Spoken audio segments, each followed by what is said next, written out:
ইসলামে কি সন্তানের দায়িত্ব নেওয়া মা বাবার উপর ফরজ? জি হ্যাঁ, ইসলামের সন্তানের দায়িত্ব নেওয়া মা বাবার উপর ফরজ। মা বাবা যদি শুধু দুনিয়ার শিক্ষা দেয়, দিন না শেখায়, তাহলে তারা দায়িত্বে অবহেলা করেছে বলে গণ্য হবে এবং আখিরাতে জবাবদিহি করতে হবে। ইসলামের সন্তানের দায়িত্ব নেওয়া বিষয়ে রাসূল কি বলেছেন?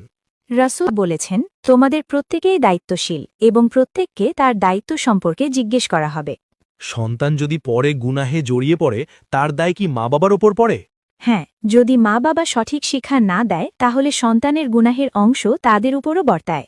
মা বাবা কি এই গুনাহ থেকে বাঁচতে পারে? জি, পারে। আন্তরিক তাওবা করে দায়িত্ব পালন শুরু করলে আল্লাহ ক্ষমা করেন। সন্তান লালন পালনে সবচেয়ে গুরুত্বপূর্ণ দায়িত্ব কি? সন্তানকে আল্লাহ ভীরু, নামাজি ও ভালো চরিত্রবান মানুষ হিসেবে গড়ে তোলা।